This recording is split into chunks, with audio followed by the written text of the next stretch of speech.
தேவனை நோக்கி ஜெபிப்போம். பிரயோஜனமானதை எங்களுக்கு கற்றுத்தாங்க, நடைமுறைப்படுத்த வேண்டிய நிர்பந்தமான முக்கியமான அவசரமான குணலட்சணங்கள் வாழ்வில் வெளிப்பட உதவி செய்யுங்க. இயேசு நாமத்தினாலே வேண்டிக் கொள்கிறோம் பிதாவே. எப்பயும் நான் தான் சொல்கிறேன், இன்றைக்கும் இப்போ தான் சொல்கிறேன். பெண்கள் கூட்டத்தில் ரொம்ப வருஷமாக சொல்கிறேன், முழு சபையும் கேட்காத ஏராளமான விஷயங்களை விசேஷமாக நீங்கள் கேள்விப்படுறீங்க. அதை நீங்கள் பொறுப்போடு நேரம் காலம் சமயம் பரிசுத்தான வழிநடத்தல் உண்மையான ஆத்ம பாரம் கரிசனை பரிசையினை போல் மற்றவங்களுக்கு கையை காட்டி புத்தி சொல்லத்துக்கு விளையாமல் நீங்கள் முதல்ல அவங்க குடும்பத்தார் நீங்கள் கரிசனை கொள்கிற மக்களுக்கு நீங்கள் இந்த சத்தியத்தை நீங்கள் பகிரணும். ஏன்னா எல்லோரும் சர்ச்சுக்கு வர்றதில்ல, எல்லாருமே இணையதளத்தில் பதிவாகிறதெல்லாம் பார்க்குறாங்க கேட்குறாங்கன்னு சொல்கிறதுக்கு ஒன்றும் இல்லை. ஒரு முக்கியமான விஷயம், கஷ்டமான விஷயம், யாருக்கானாலும் முந்தினோருக்கானாலும் பிந்தினோருக்கானாலும் இப்போது இன்றைய காலகட்டத்தில் ஜீவிக்கிறவர்களானாலும் அவங்க பெரிய ஆள் சின்னால் நாமளாக தான் சொல்லிக்கிறோம். எங்கேயாவது வேதத்தில் இப்படி இருக்கா? யார் பெரியவன் ஏதாவது பேசினா அவங்க தான் கடையானவனாக இருக்கட்டும், அவனே சிறியவனாக அவன் வேலைக்காரனாக இருக்கட்டும் அப்படிங்கிறத ஆண்டவர் சொல்லியிருக்கிறார். ஸோ நாமே இப்படி நமக்குள்ளே ஸ்தானத்தை கொண்டு ஒருத்தர் பெரியவர் ஒருத்தர் சின்னவர் அப்படிலாம் யோசிக்கிறோம். சொல்ல வந்தது இதுதான். நம்மக்கிட்ட குறிப்பாக இந்த ஸ்தல சபைக்கு சொல்ல வேண்டியது இதுதான். பொதுவான உண்மை அதுதான். ஆனால் இதில் ஜூம் பண்ணி சொல்ல வேண்டியது, இந்த சபையில் இங்கே கேட்காத சத்தியமே இல்லை, சராசரியாக இல்லை. வேதத்தை எல்லாம் கரைச்சி குடிச்சு உங்களுக்கு சொல்லிட்டேன் அப்படிங்கிறதுக்கும் இல்லை. அதனால் தாராளமாக ஏராளமாக மிக இல்லாமல் 90% ஆஃப் த ட்ரூத், வேதத்தில் 90% உண்மைகளை நான் உங்களுக்கு போதித்திருக்கிறேன். ராணி போதித்திருக்கிறார். இந்த சபைக்கு வந்த ஒரு சில ஊழியர்கள் அதை போதித்திருக்கிறாங்க. எல்லாம் மறந்துட்டோம் கோட்டை விட்டோங்கிறது உங்கள் பிரச்சனை தான். அது யாருக்கும் நீங்கள் பழிபாவத்தை போட முடியாது. சொல்ல வந்தது என்னென்னா, தேவன் ஏற்கனவே சொல்லிகிட்டே இருக்க திரும்பி நம்ம கூட பேசுகிறது ரொம்ப கஷ்டம். வாழ்விலே தொடர்ந்தேர்ச்சியாக நம்ம கர்த்தருடைய வார்த்தை கீழ்ப்படியாமல் செவி மடுத்து நடைமுறைப்படுத்தாமல் வாழ்க்கையை ஒழுங்குபடுத்தி கொள்ளாமல் இருக்கும் போக்கில் கடவுள் நம்ம கூட பேசவே மாட்டார். பேசினதான் நம்ம நினச்சிக்கலாம், பைபிள் இப்படி சொல்லி இதெல்லாம் சொல்லலாம், பைபிளை சொல்லியிருக்கிறது யார் தான் சொல்ல முடியாது. அவிசுவாசி கூட பைபிளை கையில் கொடுத்தீங்கன்னா பைபிள் வாசித்தா கடவுள் சொல்கிற மாதிரி தான் இருக்கும், அவ்வளோதான். தேவன் உங்களை உணர்த்தி நல்வழிப்படுத்துவது என்பது தூரப்பட்ட விஷயமாக இருக்கும். ரொம்ப வெரி பெயின்ஃபுல் ட்ரூத். இன்றைக்கி நான் கூட இது ரொம்ப அமைதியாக சொல்கிறது நானே எதிர்பார்க்கல. கடவுள் எனக்கு உதவி செய்கிறேன். ஏன்னா அந்த அளவுக்கு எனக்கு துக்கம் மனவேதனை அதெல்லாம் மேட்டரே அப்படிலாம் இருக்கவே கூடாது. தேவனிடத்தில் அவர் எதையுமே மதிக்கிறவர், எல்லாத்தையும் மதிக்கிறவர். போலித்தனத்தை மாத்திரம் பார்க்கவே மாட்டார், சட்டே பண்ண மாட்டார், காரி துப்ப மாட்டேன்னா ரொம்ப நாகரிகமானவர். He won't do it, but he won't attend to it at all.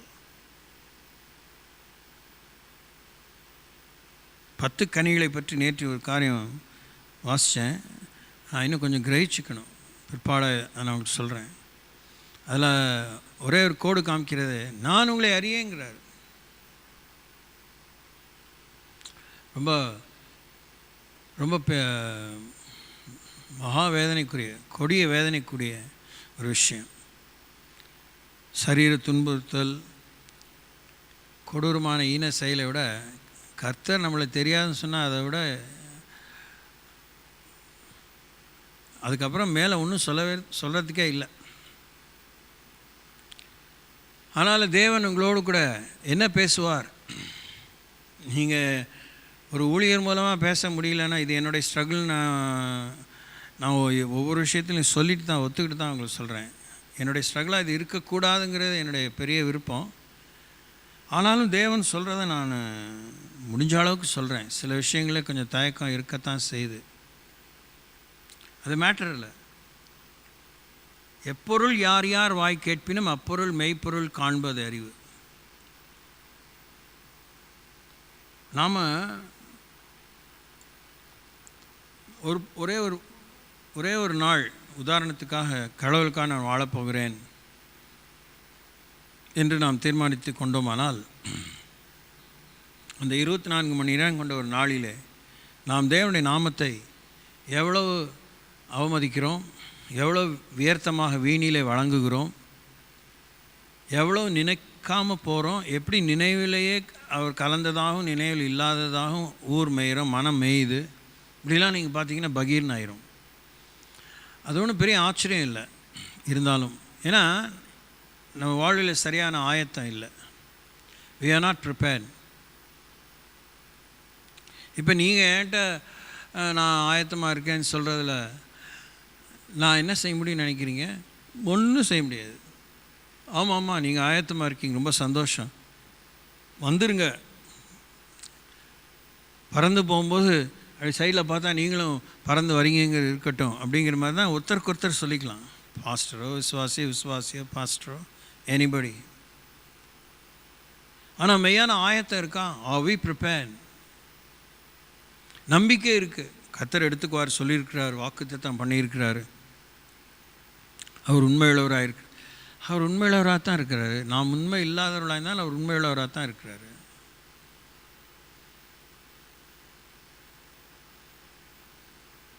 அண்மையில்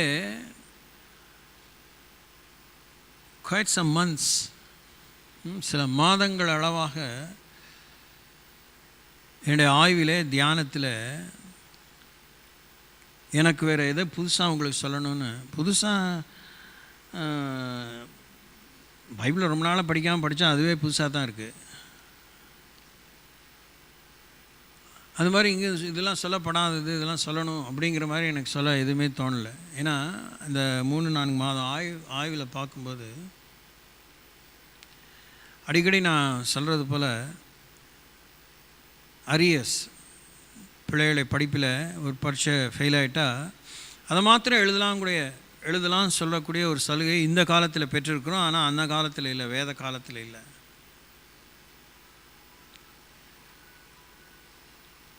நாம் கீழ்ப்படியாத எதையுமே நாம் கீழ்ப்படிஞ்ச பிற்பாடு தான் அடுத்த விஷயத்தை தேவன் சொல்லுவார். நீங்களா எவ்வளோ வேணால் சாட்சி சொல்லலாம், கர்த்தர் இதை கூடுதலாக சொன்னார், இப்படி சொன்னார், அப்படி சொன்னார். நீங்கள் தான் சொல்கிறீங்க, அவர் சொன்னாரா அப்படிங்கிறது தான் மேட்ரு. அவர் சொல்லியிருந்தால் ஏற்கனவே சொன்னது கீழ்ப்படியாமல் இதை சொன்னாரா அப்படின்னா 10-11 அத்தோடு இது ஒன்று. Your syllabus is increasing. It becomes a syllabi. It becomes a plural commitment. பயப்படுங்க. வாழ்க்கையில் தெய்வ பயம் பூஜ்யம்.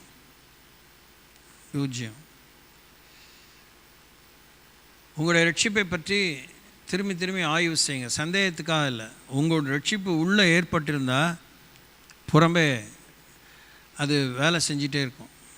தீங்குகளையும் தீட்டுகளையும் பாவங்களையும் மூர்க்கங்களையும் அறியாமைகளையும் கீழ்ப்படியாமைகளையும் நெஞ்செழுத்தத்தையும் கல்லடிமங்கத்தனத்தையும் எல்லாம் அரிசயத்தன்மை எல்லாத்தையும் சுயநிதியும் காலி பண்ணிகிட்டே இருக்கும்.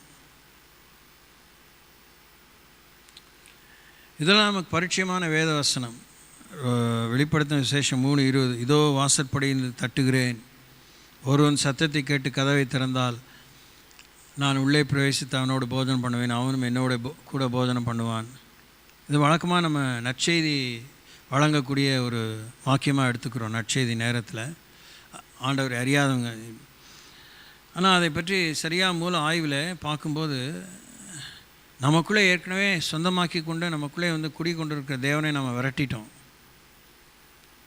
One who chose us, bought us with a price, we have evacuated him from our house. வீட்டை காலி பண்ணுங்க. நமக்குள்ளே இருக்க முடியாமல் தேவன் வெளியே போயிட்டதாக தான் இஸ்ரேல் ஜனங்களுக்கு தான் சொல்கிறாரு. வேதம் முழுவதும் இஸ்ரேல் ஜனங்களுக்கு தான் எழுதப்பட்டது. இயேசு வரத்துக்கு முன்னாடி அவங்களுக்கு தான் எழுதப்பட்டது. இயேசு வந்த பிற்பாடும் இஸ்ரேல் ஜனங்களுக்கு தான் எழுதப்பட்டது. பிரஜாதிகளுக்கு எப்போ அவர் வாசலை திறந்தார்? அப்போஸ்தலனாகிய பேதுருவினுடைய பரிசுத்தாவின் ஊற்றப்பட்ட பிற்பாடு அந்தியோக்கியா சபையிலே பவுல் அப்போஸ்தலன் மூலமாக புறஜாதிகளுக்கு வாசல் திறக்கப்பட்டது. ஸோ தேவன் நம்மோடு கூட பேசினார் சொன்னால் அது ஒரு அதை நான் அவமதிப்பாக சொல்ல இஷ்டப்படவும் இல்லை, அதை ரொம்ப பெரிய மதிப்பாக தலையில் தூக்கி வச்சு கொண்டாடணுன்னு ஆசைப்படல. பேசினார் சொல்கிறீங்க, ஓகே, பேசினவருக்கு செவி விடுங்க, கீழ்ப்படிங்க, ஒத்துழைங்க, இவ்வளோதான் என்னால் சொல்ல முடியும் என்னை பற்றியுமே. ஏன்னா போதிக்கிறவரெல்லாம் ஒரு கொம்பன் நினச்சிடாதீங்க. அதனால் நான் இன்னொரு ஊழியக்காரனை பற்றி விமர்சிக்கவும் இங்கே வரல.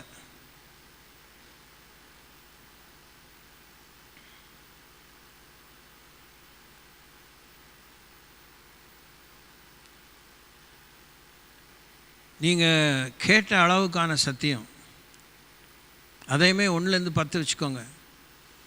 அதில் ஒன்றையாவது நீங்கள் முழுமையாக நடைமுறைப்படுத்தி இருக்கிறீர்களா? எவ்வளோ இன்னும் எச்சம் இருக்குது, மிச்சம் இருக்குது, எச்சம் இருக்குது. What is the caution that you have left behind? What are the arrears that you carry still?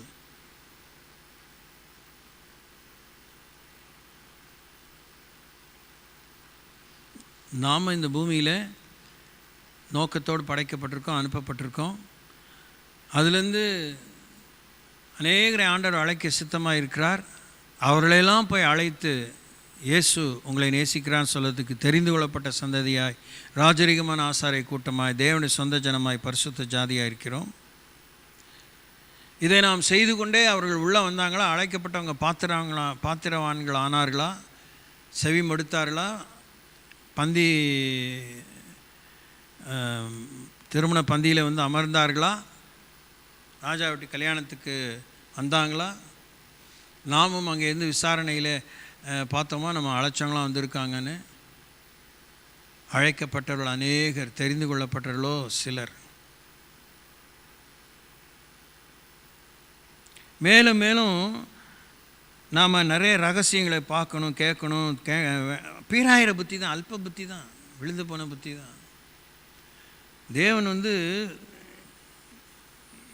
அவருடைய இதயத்தின் ஆழத்தில் கணக்கு வழக்கல்லாத, எண்ணிலடங்காத விஸ்தாரமான அறிவை சுகாதாரமாக அப்பழுக்கற்று பிச்சு பிடுங்கள் இல்லாமல் மனுஷனுக்கு கொடுக்க விரும்பினார். ஆனால் ஒரே ஒரு இன்ஸ்ட்ரக்ஷன் மாத்திரம்தான் சொன்னார். இந்த விளக்கப்பட்ட கனியின் மரத்தின் கனியை புசிக்காதீங்க, நல்லது கெட்டது அறியும்படியான அந்த மரத்தின் கனியை புசியாதீருங்க. புசித்தால் நீங்கள் அதே நாளிலே சாகவே சாவீர்கள். நம்முடைய அறிவு படிக்க படிக்க எவ்வளோ செத்து போகுது பாருங்கள். அறிவு பெருக பெருக வாஸ்தவத்துக்கு மனசாட்சி கூர்மையாகணும். பொது அறிவில் மனித நேயம் வளரணும். புரிதல் இலகுவாகணும். ஆனால் படிக்க படிக்க நமக்குள்ள வெறித்தனங்கள் தான். இனம் புரியாத வெறி, மூர்க்கம், வீம்பு, கோபம், சண்டை, இருள், செயலற்று போகக்கூடிய, கை கட்டினது வாய் கட்டாமல் போகக்கூடிய துர்பாக்கியம், நிர்பாக்கியம் தான் நம்மை கவி கொண்டிருக்கிறதை பார்க்கிறோம். The more you read the Bible, the more you meditate, you need to be so set free, degree after degree, point after point, inch after inch, event after event.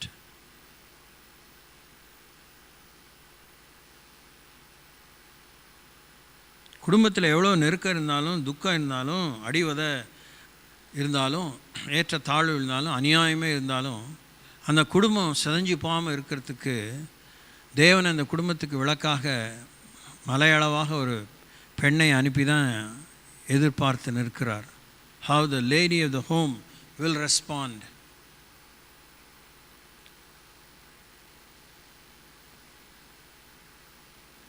அதெல்லாம் நீங்கள் நல்லா யோசிக்கணும். உங்கள் குடும்பம் ஒன்றா இருக்கிறது போல் தெரியுது, ஆனால் நீங்கள் ஒன்றா இல்லை. ஏன்னா வளர்ச்சி இல்லை பாருங்கள். There is no growth. You have become stagnant. உங்கள் கல்யாணம் பண்ணி கொடுத்துட்டீங்க, இன்னொரு குடும்பம் ஆயிடுச்சு, விரிவாயிடுச்சு நீங்கள் நினைக்கிறீங்க. விரிசல் ஆயிடுச்சின்னு சொல்லலாம்.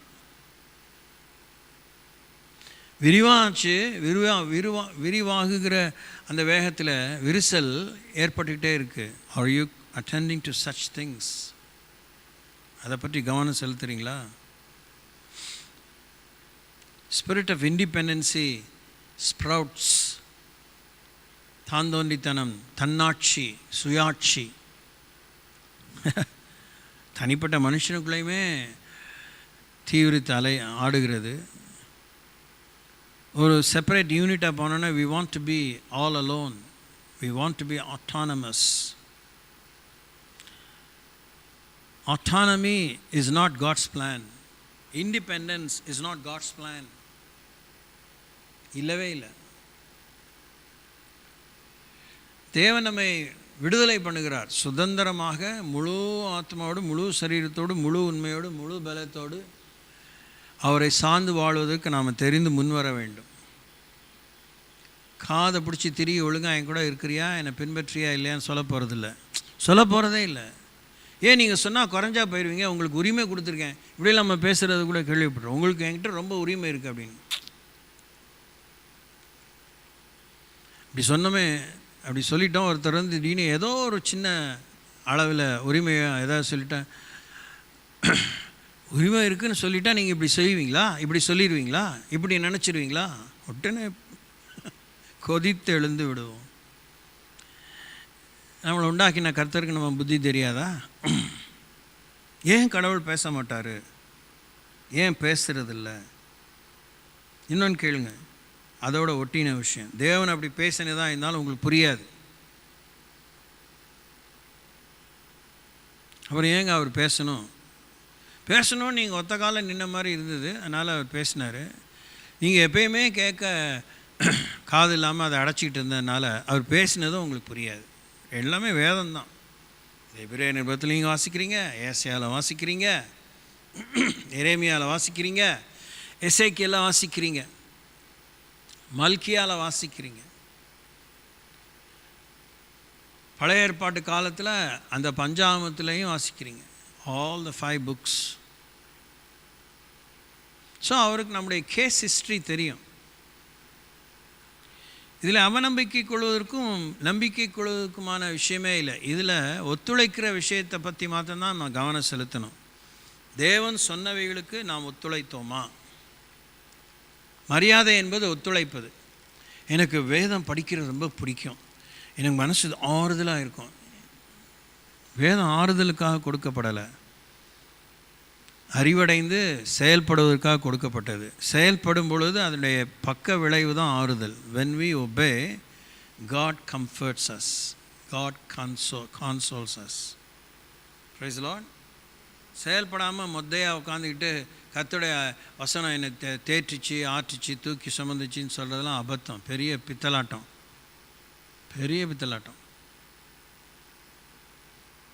ஏன்னா அதை ஜனங்க அத்துப்படியே டெய்லி பார்க்குறாங்க. அவன் அப்படி தான் பெரிய வாய்க்கிலே பேசுவான், அவனுக்கு ஒன்றும் பிரயோஜனம். அவன்கிட்ட போய் ஆலோசனை கேட்ட போகாத ஒரு வழி சொல்லிகிட்டு இருப்பான் அப்படின்னு சொல்கிறத நீங்கள் கேள்விப்பட்டிருப்பீங்க. ஸோ தேவன் உங்களோடு பேசினதில் நீங்கள் எவ்வளோ உண்மையாக இருக்கீங்க?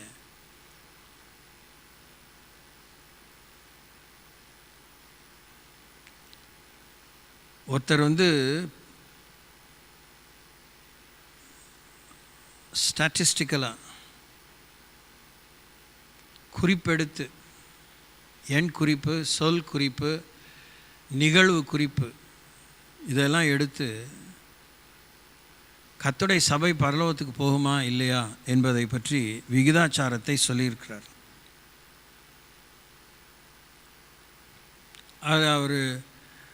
அது ஒரு கோட்டு தான், மேற்கோள் காட்டி தான் பேசுகிறாரு.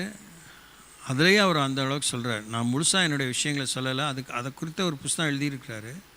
அதில் அவர் என்ன சொல்கிறாருன்னா, இந்த ஆய்விலே நான் கண்ட உண்மையை நான் எழுத என் கை வரலை.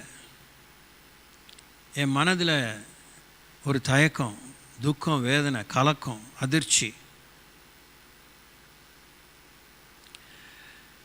நான் ஆய்வினுடைய அறிக்கையை தான் நான் எழுத ஆரம்பித்தேன். நான் முடிவு சொல்வதற்கு, தீர்ப்பு வழங்குவதற்கு எனக்கு எந்த அருகதையும் கிடையாது. நான் தீர்ப்பு வழங்குறதா இல்லை.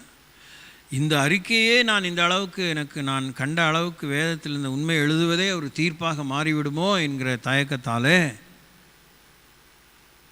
புஸ்தகத்தை எழுதி முடிக்கிறதே ரொம்ப காலமாக விட்டுட்டேன். திரும்பியும் தேவனுடைய நெருடலால் எழுதி முடித்து விடுவோம். திரும்பியும் எனக்கு நான் அந்த ஆயத்தத்தின் உச்சத்தில் இருந்தபோது எனக்கு உண்டான தயக்கத்தில் நிறுத்தி விட்டேனே, இப்பொழுது நான் அதை திரும்பி தொடர என்னோடு நீர் ஞானத்தையும் ஆளுமே என் மேல் வைத்து என்னை ஜாக்கிரதையாக வழி நடத்துங்க என்று சொல்லி இந்த புத்தகத்தை முடித்து இருக்கிறேன். அதில் அவர் மேற்கோள் காட்டுகிற ஒரு விஷயம் என்னென்னா, வேத வசனத்தை தவிர, வேத வசனத்தின் ஆய்வின் முடிவை தவிர தனி மனிதனுடைய ஆய்வு இதில் எந்த விதத்திலும் கலப்படம் ஆகக்கூடாது. கலப்படம் ஆவதற்கு அனுமதி இல்லை. அது போதுமான அங்கீகாரம் இல்லை மனித அறிவுக்கு. அப்போ தேவனுடைய வார்த்தைக்கே நான் செல்ல நிர்பந்திக்கப்பட்டேன். அப்போ அவர் நிர்பந்திக்கப்படுத்தப்படும் போது அவர் என்ன சொல்லியிருக்கிறாரு? பாதிக்கு பாதி நம்ம பரலோகத்துக்கு போனாலே பெரிய விஷயம்.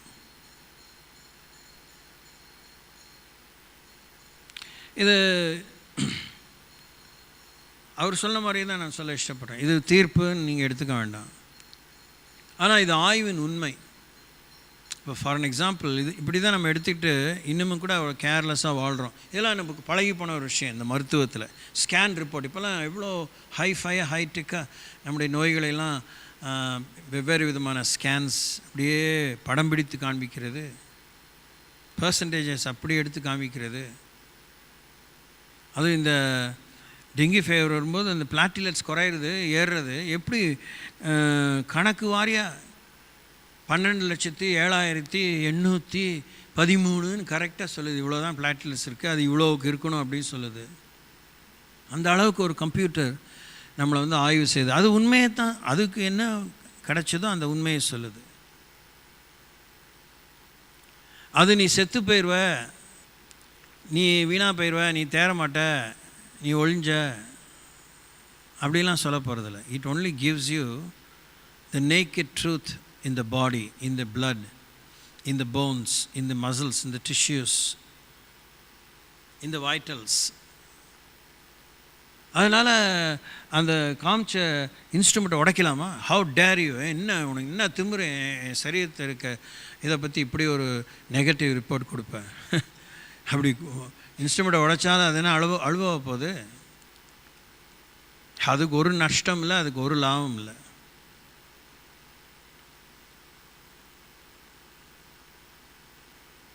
இப்போ நம்ம வாழ்க்கையை நம்ம உய்த்துணர நமக்கு இஷ்டம் இல்லை. இது ஒரு புரியாத ஒரு இயற்கைக்கு அப்பாற்பட்ட புதிர் தான். அவர் நாமும் தரிக்கப்பட்ட ஜனங்களாகி நாம் அவர் விரும்புகிற பிரகாரமாகவே நம்மை தாழ்த்தி அவருடைய முகத்தை தேடி நம்முடைய பொல்லாத வழிகளை விட்டு மனம் திரும்பி பாவங்களை அறிக்கையிட்டு அவரை நோக்கி ஜெபம் செய்தால் பரலோகத்திற்கிற தேவன் அதை கேட்டு நம்முடைய பாவங்களை மன்னித்து நம்முடைய தேசத்துக்கு க்ஷேமத்தை கொடுப்பேன் என்று சொன்ன வார்த்தையை அவர் நிறைவேற்றுவதற்கு அவருக்கு தடையே இல்லை. இதை மாற்ற நம்ம எவ்வளோ நாள் சொல்லி தான் ஆற்று போகிறோம். நாங்கள் என்ன ஜெபிக்கலையா? நாங்கள் என்ன தாழ்மைப்படலையா? ஒருத்தன் தாழ்மைப்பட்டுட்டா அதுக்கப்புறம் அவனுக்கு பெருமை வந்துடக்கூடாதே, வரக்கூடாது. உண்மையான ஒருத்தன் தாழ்மைப்பட்டுட்டா, தாழ்மையாக இருந்துட்டா, அதையுமே இப்படி தான் நீங்கள் புரிஞ்சுக்கணும். அப்போ தான் முன்னேற்றம் இருக்கா இல்லை பின்மாறுதல் இருக்காங்கிறத கண்டுபிடிக்க முடியும். உண்மையாக நான் தாழ்மையாக இருந்தேன்னு சொன்னால் அதே 1லேருந்து 10 வச்சுக்கிட்டா நான் 5 எண்ணு வரைக்கும் நான் தாழ்மையாக இருந்தேன், மீதி பாதி எந்த துர்பத்தியும் வரத்துக்கு இடமா இருக்குது. 5 இடத்துல தாழ்மையினாலே நான் பெருமையை வென்று விட்டேன், கோபத்தை வென்று விட்டேன், பழிவாங்குதலை வென்று விட்டேன், புகாரை வென்று விட்டேன், சலிப்பை வென்று விட்டேன்.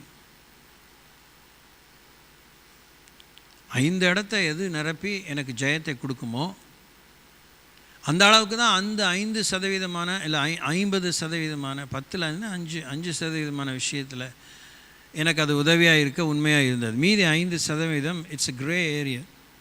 எனக்கே தெரியாது நான் எப்படி ரியாக்ட் பண்ணுவேன், எப்படி ஆக்ட் பண்ணுவேன், எப்படி நிர்விசாரமாக இருப்பேன். வாட் டு ஐ கேர், எனக்கு என்ன போச்சு அப்படி இருப்பேன்.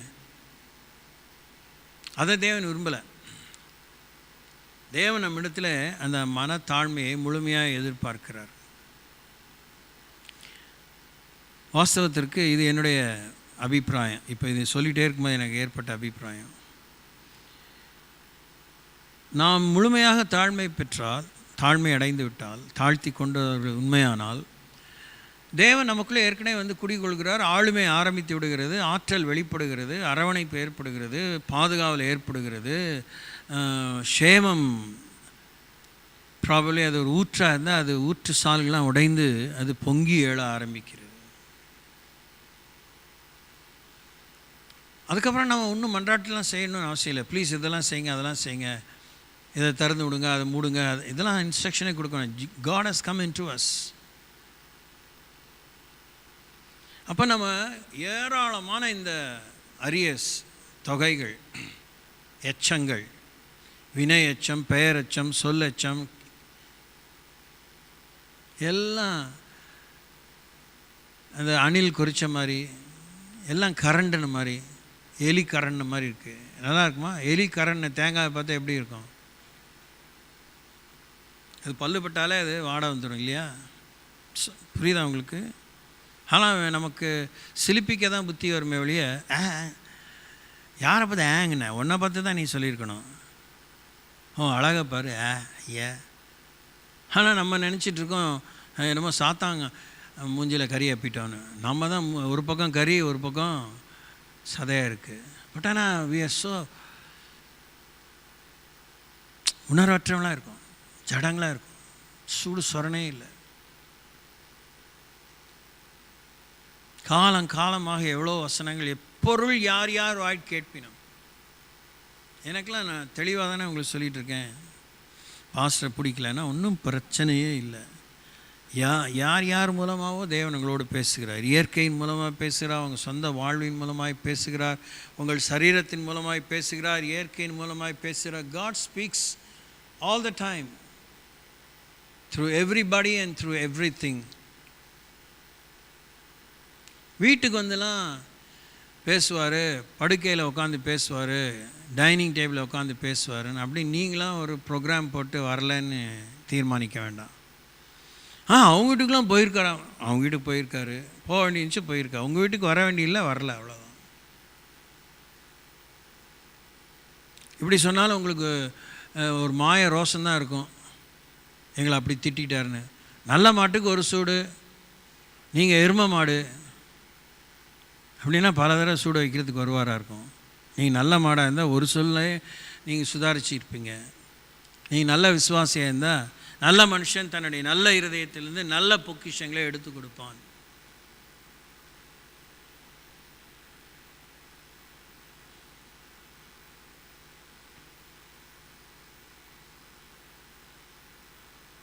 ஸோ தேவன் உங்களோடு பேசி இருக்கிறார்.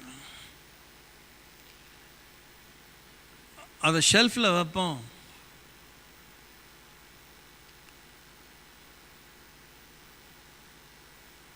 அப்படி நீங்கள் வைக்கக்கூடாது. இன்னொன்று, நீங்கள் வாழ்க்கையில் நிறைய விஷயங்களை பதிவு செய்ய தவறிவிட்டீர்களோ என்பது ஒரு முதல் குற்றச்சாட்டு. குற்றச்சாட்டுன்னு சொல்கிறதை விட டீசெண்டாக சொல்லலாம், அது உங்களுடைய தவறு, கவனக்குறைவு, இன்னுமே டீசெண்டாக சொன்னால்.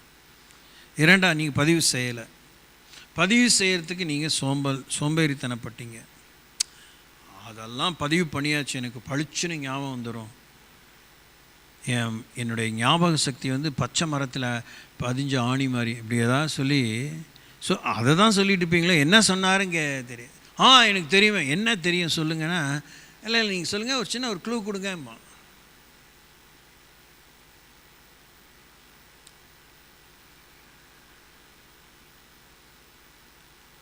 இப்போல்லாம் கொஞ்சம் தைரியமாகவே யூடியூப்பில் ஒரு சில ஊழியர்களை, ஏற்கனவே எழுப்பினவர்களை, இப்போ எழுப்பி கொண்டிருக்கிறவர்களை, வாலிபர்கள், கொஞ்சம் நடுத்தர வயதில் எல்லாம் எழுப்பி சில விஷயங்கள்லாம் ரொம்ப பரபரப்பாகவும் வெளிப்படைத்தன்மையோடும் பேசுகிறத என்னால் பார்க்க முடியுது. ஒரு 20, 30 இல்லை 50 ஆண்டுகளாக பூசி மொழிகிட்டே தான் இருந்தாங்க. 20, 30 ஆண்டுகளாக ரொம்ப பூசி மொழிகிட்டே இருந்தாங்க. அண்மையான 10 வருஷங்கள்லாம் ஒன்றுமே இல்லை.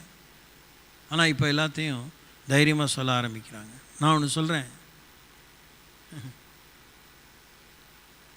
தேவன் நம்மோடு கூட சில உண்மைகளை பேசுவார், நமக்குரியதை பேசுவார். அவசியப்படுகிறதா அவர் யோசித்தால் ஓரிரு முறைக்கு மேலே மறுபடியும் உங்களுக்கு ஞாபகப்படுத்துவார். அவர் ஞாபகப்படுத்துவார், அவ்வளோதான். யார் மூலமாக எப்படி அதெல்லாம் எனக்கு தெரியாது. நீ கேட்டாலும் சொல்லுவாராங்கிற எனக்கு தெரியாது. சில விஷயத்தை ஞாபகப்படுத்த மாட்டார், ஒரே ஒரு முறை தான் சொல்லுவார்.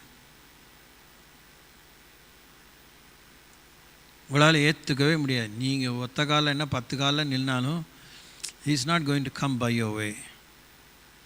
இப்படி எக்ஸ்ட்ரீமாக இந்த உலக சரித்திரத்தில், சபை சரித்திரத்தில், இஸ்ரேலின் சரித்திரத்தில் தேவன் எழுதின உண்மைகளைத்தான் நான் உங்களுக்கு மறைக்காமல் சொல்லிகிட்டு இருக்கேன். ஏன்னா மட்டித்தனமாக பகர் கனவு கண்டுட்ருக்கீங்க, கிருபையை போக்கடிக்கிறீங்க. தேவன் கிருபை உள்ளவர் தான். அவர் எப்படிப்பட்டவர் தன்னை பற்றி சொன்னதெல்லாம் ஒன்று கூட பொய்யில்லை. அப்படிப்பட்டவர் தான், மாறாதவர் தான், மறக்காதவர் தான், கைவிடாதவர் தான். ஆனால் ஏன் உங்கள் வாழ்க்கையில் கைவிடாதவர்னு சொல்லும்போது கைவிட்ட நிலையில் இருக்கீங்க? கைவிடப்பட்ட நிலை ஏன் உங்களால் உணர்கிறீங்க? எப்படி உங்களால் உணர முடியும்? ஒரு கை கொடுக்குறவராக இருந்திருந்தால் நீங்கள் எப்படி என்னை கைவிடாதருன்னு நீங்கள் சொல்லலாம்?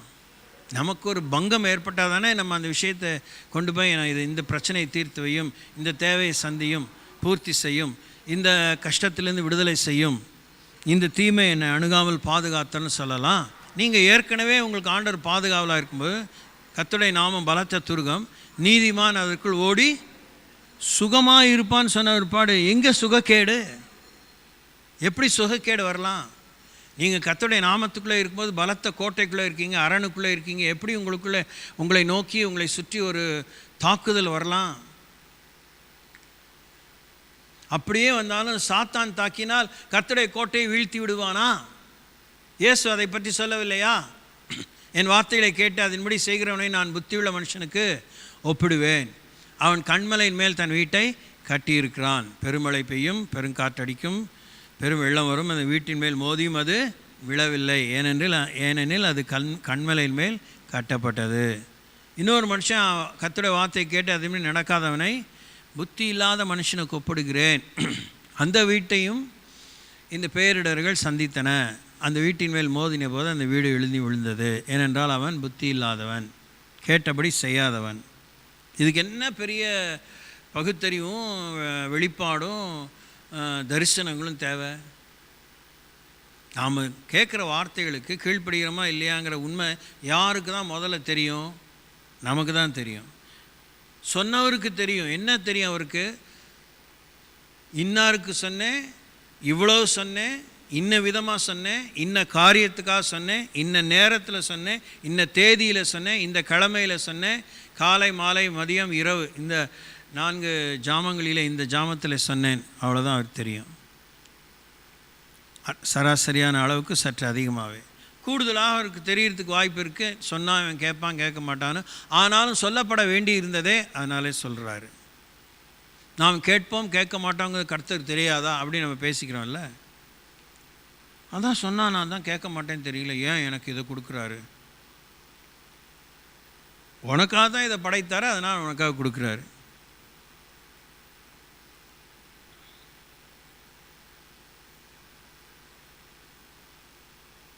இன்னொருத்தருக்கு கொடுத்துருக்கலாமேனா அவருக்கு ஒரு காரியத்தை செய்யறதுக்கு விவரம் பத்தலைன்னு அர்த்தம். அப்படி விவரம் இல்லாத கடவுளை நம்ம கும்பிடல, எல்லாம் அறிந்தவரை கும்பிடுகிறோம்.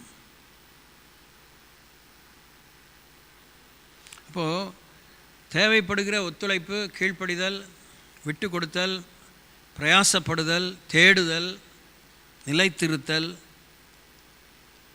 செலவாகுதல், செலவழித்தல், எதுவுமே உயர்தரமான அதாவது உயர்தரமான சைவ உணவும் அசைவ உணவு ஹோட்டலுக்கு போனால் அவன் இவ்வளோ பெரிய கார்டு தரான். சில பேர்லாம் பக்கமாக கொடுக்குறான், 10 பக்கமாக இருக்கான், சின்ன பெருசாக அடிச்சிருப்பான். அவன் கொடுக்குற எல்லாத்தையும் திங்க முடியும்னு நினைக்கிறீங்க? வாசிக்க தான் ரொம்ப பெருசாக ஆச்சரியமாக இருக்கும். என்னடா இந்த மாதிரி பேரில் ஒரு உணவுப் பொருளா அப்படின்னு. திடீர்னு சும்மா தான் ஆர்டர் பண்ணி பார்ப்போமே, வாங்கியிருப்பீங்க, வாயில் வைக்க சகிக்காது. அதுவும் இத்தினோண்டு கொடுத்துவிட்டு அது அவ்வளோ விலைன்னு நீங்கள் அது அந்த விலை பட்டியலை பார்த்துட்டிங்கனாலே அது ஆர்டர் பண்ணவே மனசு வராது. அப்படிலாம் பணத்தை பார்க்காம சாப்பிட்றவங்களாம் இருக்கிறாங்க. அவங்க பண்ணிவிட்டு அப்படியே தொட்டும் தொடாமல் அப்படியே வச்சுருவாங்க. இதெல்லாம் ரொம்ப பொது அறிவில் பொது வாழ்வில் கண்டு புத்தி அடைய வேண்டிய விஷயங்கள்.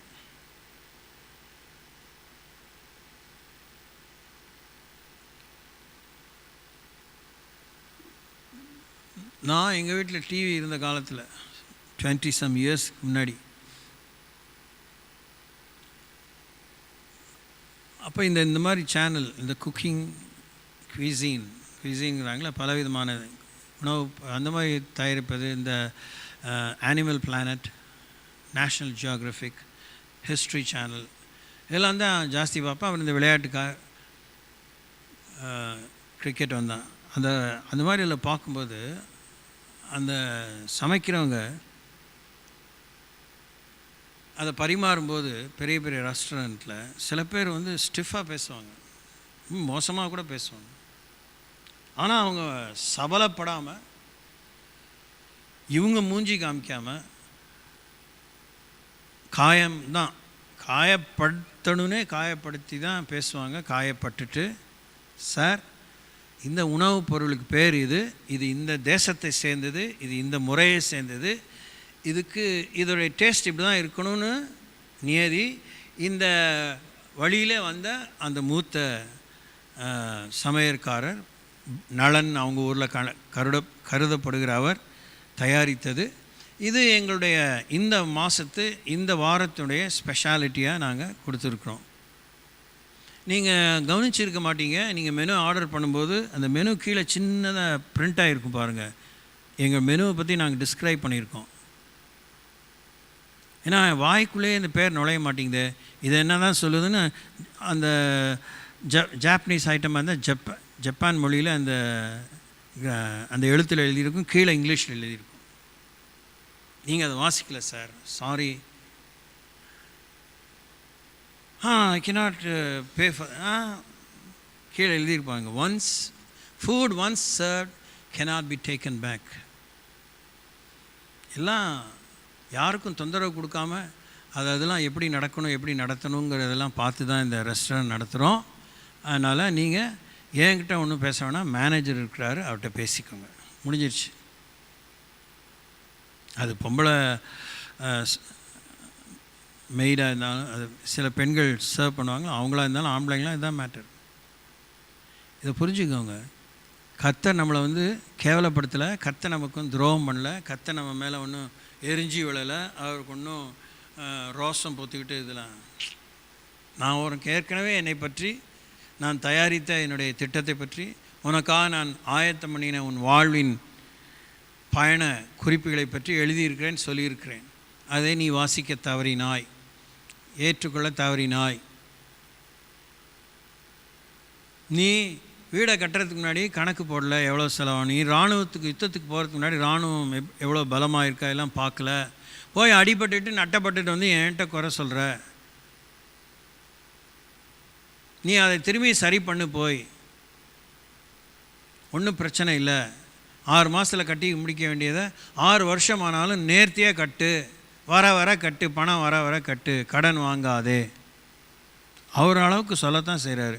இல்லை எனக்கு ரொம்ப சீக்கிரம் வேணும், கடன் வாங்கினா தான் அவர் வந்து அதுக்கு வந்து ஆலோசனை சொல்லலாம். பரவாயில்ல, ஆமாம் இல்லை, உனக்கு சீக்கிரம் வேண்டியிருக்கு.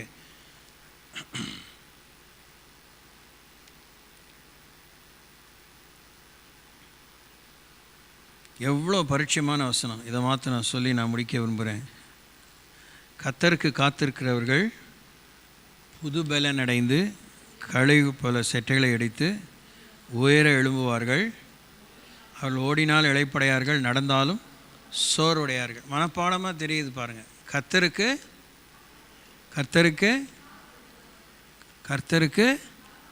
காத்திருத்தல்னா என்ன? ஆவிக்குரிய பதிலாம் சொல்லாதீங்கன்னா உங்கள்கிட்ட எப்பயுமே நீ என்ன கேள்வி கேட்டால் முதல்ல பொது அறிவில் பதில் சொல்லுங்கள், அதுக்கப்புறம் ஆவியில் போங்க. நானும் இங்கே இப்போ பூமியில் சரீரத்தில் தான் இருக்கிறேன், ஆனால் நீங்கள் ஆவியில் பதில் சொல்ல வேணாம். காத்திருக்கிறதுலாம் என்ன அர்த்தம்? ஐயோ இங்கிலீஷ், நீங்கள் நான் தமிழை கேட்டால் இங்கிலீஷ் சொல்லு. அதான் வெயிட்டிங்னா என்ன அர்த்தம்?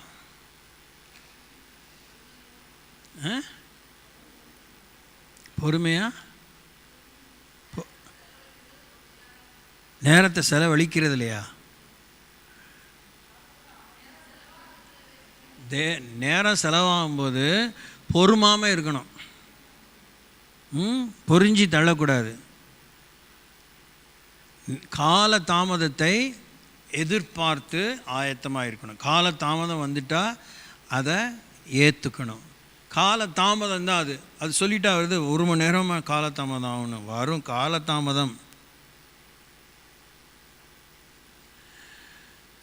ஒரு காலத்துலாம் வேடிக்கை பண்ணிட்டு போய் எங்கள் அம்மா அடிக்கடி சிக்காவங்களா எங்கள் ஃபேமிலி டாக்டர்கிட்ட போகும்போது அங்கே எழுதியிருக்கோம், wait for your turn, good things come for those people who wait அப்படின்னு 2மே சேர்ந்து எழுதியிருக்கோம். அம்மா சொல்லியிருக்கான், இன்னா தான் உனக்கு உடம்பு வலிக்குதோ அமைதியாக இருமா. சில நேரத்தில் உண்மையாகவே அன்யூஷுவலாக ரொம்ப லேட்டாகும். உள்ளே போய் அந்த தொங்க விட்டதை மடக்கிட்டு, சார் என் டர்ன் வந்துருச்சு, அவங்கள வெளியே அனுப்புங்க டாக்டர் அப்படின்னு சொல்கிறதுக்கு தான் தோணும். சொன்னால் காரியம் ஆகுமா? சார் அவர் ரொம்ப மரியாதை, கொஞ்சம் வெளியே இருங்க, அது முடித்தோடனே நீங்கள் வரலாம்.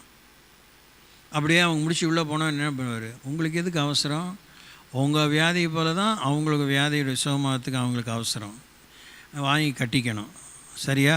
அதில் 5 நிமிஷம் வீணாக போயிடும்.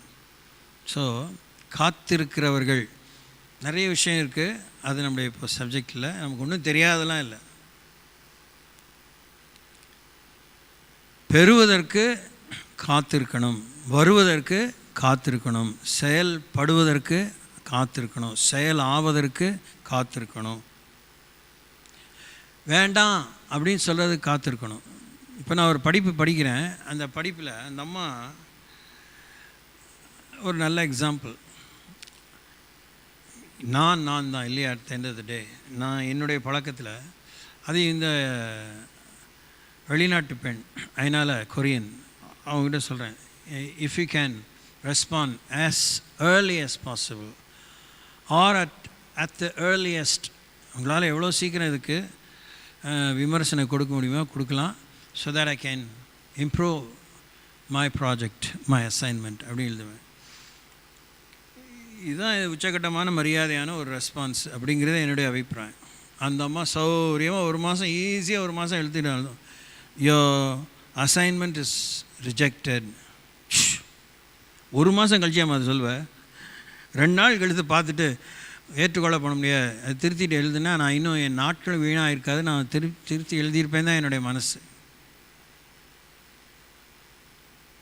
ஒரு முறை அப்படி டெக்ஸ்ட்டில் தான் கேட்டேன், you could have inform me much earlier அப்படின்னு. I don't want to jump into conclusions rashly. அதுவும் நறுக்குன்னு எழுதிடும். முரட்டுத்தனமாக குருட்டு போன விட்டத்தில் தாவன மாதிரி அசைன்மெண்ட்டை முழுசாக படிக்காமல் நான் ஒரு முடிவு சொல்ல முடியாது. ஒன்றை போல் 70 பேர் படிக்கிறாங்க, 70 பேர் எதையும் பார்க்கணும்.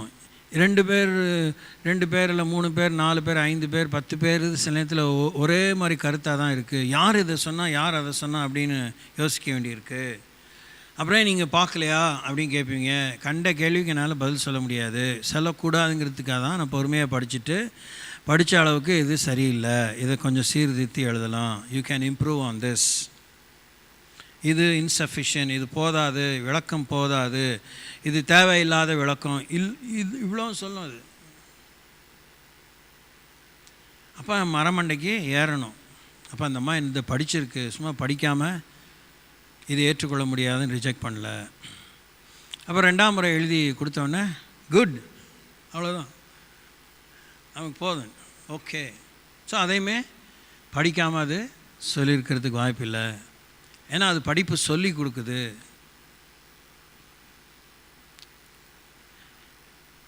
இப்போ நமக்கு கர்த்தர் இப்படி விளக்கம் கொடுக்கணும்னு எதிர்பார்க்குறோம். ஏற்கனவே வேதத்தில் விளக்கம் எழுதியிருக்காரு. முற்பகல் செய்யின் பிற்பகல் விளையும்னு பொது அறிவில் தமிழில் சொன்னது போல், எது செஞ்சால் எது நடக்கும், எது செய்யலைன்னா எது நடக்கும், ஒரு காரியத்தை செய்யாமல் போனால் என்ன நடக்கும், செஞ்சால் என்ன நடக்கும், தப்பாக செஞ்சால் என்ன நடக்கும், ரைட்டாக செஞ்சால் என்ன நடக்கும்.